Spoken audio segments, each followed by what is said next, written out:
Bonjour à tous et bienvenue dans cette nouvelle vidéo, j'espère que vous allez bien. Aujourd'hui, on se retrouve pour une nouvelle vidéo sur la Coupe de France. Et oui, la Coupe de France, c'est fini, en tout cas les 32e de finale se sont finis. Mais aujourd'hui, je ne vais pas vous analyser que ça, je vais surtout vous analyser le tirage des 16e de finale avec plusieurs clubs de Ligue 1 et surtout plusieurs affiches assez intéressantes. On commence évidemment avec la plus grande affiche entre Rennes et Marseille. C'était aussi un 16e de finale l'année dernière et les Marseillais s'étaient finalement imposés face aux Rennais.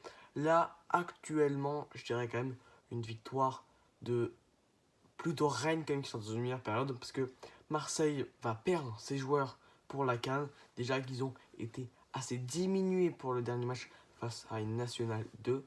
Ils ont quand même réussi à gagner 1-0 à l'extérieur, mais ils ont été assez dominés. Donc on va voir quand même le résultat, mais bon, on ne sait jamais.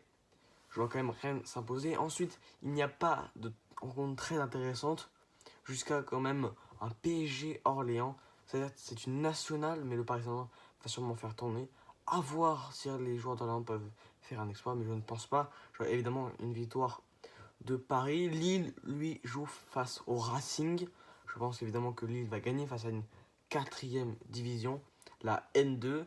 Ensuite, une autre affiche 100% Ligue 1, c'est Clermont-Strasbourg. Là, je vois plus Strasbourg s'imposer, surtout grâce à leur début de saison qui est bien meilleur que les Clermontois, qui sont actuellement derniers au classement de Ligue 1, si je ne me trompe pas. Ensuite, Toulouse va affronter Rouen, donc une première division face à une troisième, face à une nationale. Il n'y aura peut-être pas de surprise, mais Toulouse, attention, ils sont pas dans une très bonne forme. Ils ont perdu le trophée des champions, donc s'ils font tourner, il peut y avoir une petite surprise. Brest qui devrait sortir face à Trélisac.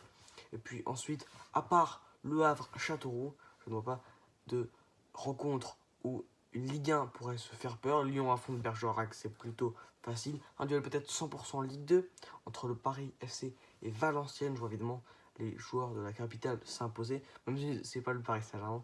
Je les vois quand même s'imposer. Ensuite, il y a Bordeaux, quand même une Ligue 2 qui affronte Nice. Les Niçois vont forcément s'imposer, les Aiglons. En tout cas, c'est ce que je pense. Ensuite, Monaco va affronter Rodez. Et puis, c'est à peu près tout. Reims aussi va affronter Sochaux. Et puis, je vous ai déjà montré les affiches les plus grandes avec Nantes qui va peut-être affronter Laval. Mais si vous vouliez avoir tout ça en avance, je fais un petit peu mon auto-promo. N'hésitez pas à aller follow mon compte Instagram, c'est hyper important. Tous les jours, je poste des vidéos, mais aussi abonnez-vous et activez la cloche. On se retrouve très bientôt pour une nouvelle vidéo. C'était ActuFootball, ce sera évidemment sur la Ligue 1 ou la Ligue des Champions.